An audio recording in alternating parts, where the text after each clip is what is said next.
Welcome to this explainer. Today, we're diving into something called the genealogy of Idea 4, the drift from the anchor. We're going to be mapping out the source material's argument on how Western society drifted away from this concept of anchored truth and instead got swept up in fluid ideological currents. Okay, so to really understand this drift, we first have to understand the anchor itself, right? The text kicks things off by establishing the historical baseline of Western society, which is the traditional Christian standard of marriage. According to the author, this biblical standard, which emphasizes fidelity, mutual sacrifice, and a sacred, unitive bond, served as the definitive structural foundation for centuries. The framework argues that, historically, this wasn't just some nice religious ideal to strive for. It was actually an essential, stabilizing force that guided human behavior and societal expectations across the board.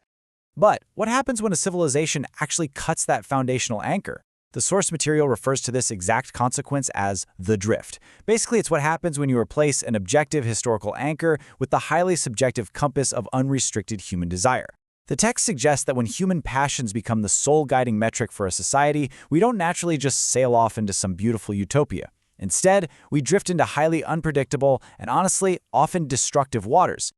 Now, this part is absolutely crucial. A critical distinction is drawn here between philosophy and ideology. This distinction is basically the beating heart of the author's entire argument. So historically, philosophy has been about reforming our human desires so they match up with objective truth. Ideology, however, does the exact opposite. It attempts to reshape reality and truth to fit whatever human impulses we happen to have.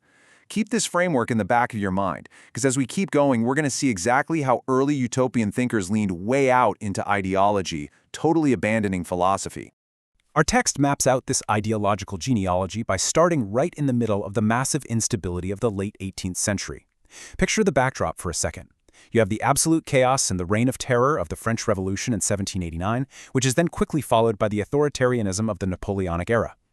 And it's out of this turbulent current that the radical theories of Charles Fourier start flowing in 1808, eventually culminating in the really subversive societal activism of Barthélemy Enfantin in the 1830s. The point here is that these ideas didn't just form in a vacuum. They were a direct reaction to a society that was essentially in an extreme cultural freefall. And that brings us directly to Charles Fourier. He was a pioneering utopian socialist. And frankly, he was completely disillusioned by the competitive commerce and violent turmoil of the era he was living in. He wanted a radical utopian alternative. Out of that deep disillusionment, Fourier formed a highly critical view of organized religion and traditional morality. He believed they were actively complicit in keeping societal injustices going. So his solution? He wanted to just entirely restructure society from the ground up, stripping away what he viewed as oppressive constraints and replacing them with a system built purely on the foundation of individual passions. So you're probably wondering, how did he actually plan to achieve this utopia? Well, he proposed these things called Phalansteries.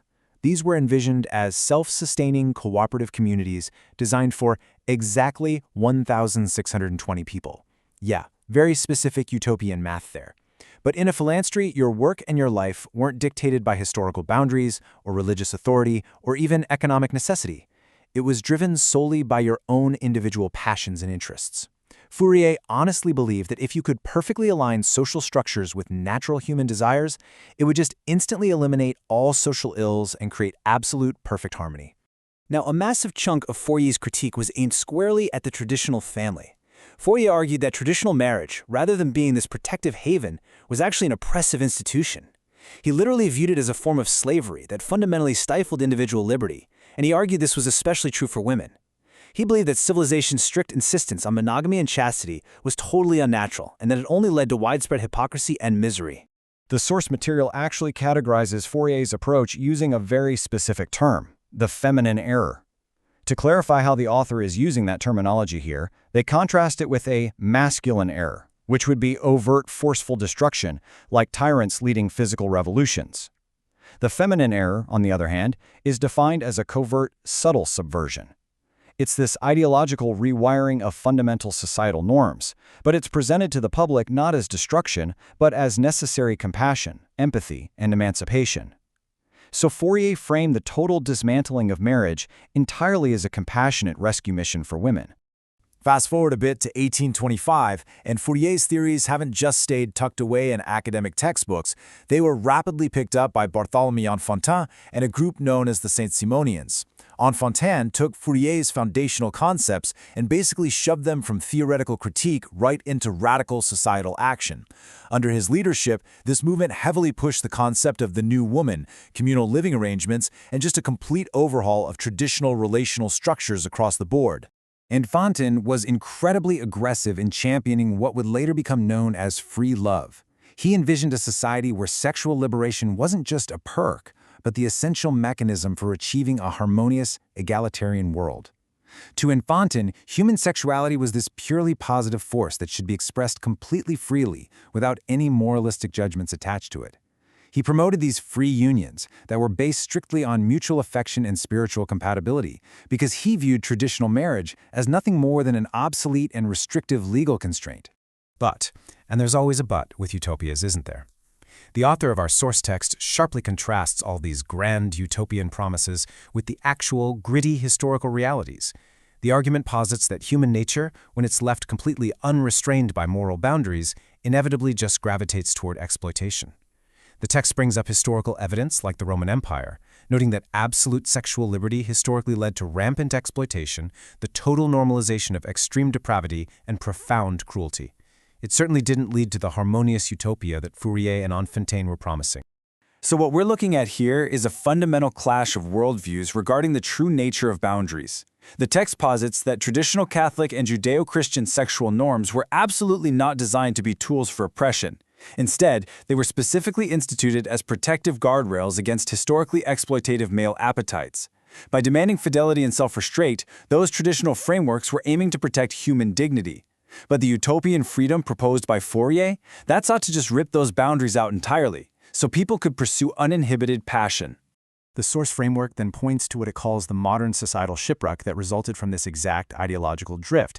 According to the text, the tangible wreckage of actually adopting these utopian ideas includes things like the profound collapse of marriage as a stable institution, the mass commodification of sexuality, and a really deep growing polarization between men and women. The author argues that modern men and women are increasingly being taught by these very ideologies to view each other primarily through this combative lens of oppressor versus oppressed. And that observation leads right into this fascinating modern cultural paradox that the source material highlights. These 19th century ideas have ultimately birthed a society that simultaneously protests the male gaze as the suppressive patriarchal force, while at the exact same time aggressively monetizing that exact same gaze for huge profits on digital platforms, like OnlyFans. The text observes this as the ultimate chaotic fallout of Fourier's ideas. We're left with a society that is totally disordered in its approach to human sexuality and relational sanctity. Ultimately, the source maps Fourier's concepts as Idea 4 in a much larger genealogy of societal shifts. You start with Rousseau, arguing that humans are naturally perfectly good. Then you add Darwin, whose theories were used to strip away inherent divine value. Then along comes Marx, strictly dividing the entire world into oppressors and the oppressed. And finally, you get Fourier, adding his drop to the equation by weaponizing free love and sexual reform against traditional Christian norms. All of which, the author argues, work together to fundamentally dismantle societal unity. Which really leaves us with this final, profound question presented by the author. As we recognize this historical drift away from the anchor of traditional norms and into the chaotic currents of ideology, we kind of have to ask ourselves, is true human flourishing and fulfillment really found in the unbridled pursuit of our own personal passions? Or is it actually found in the committed, mutual, and loving sacrifice of an anchored truth? It is definitely a heavy question.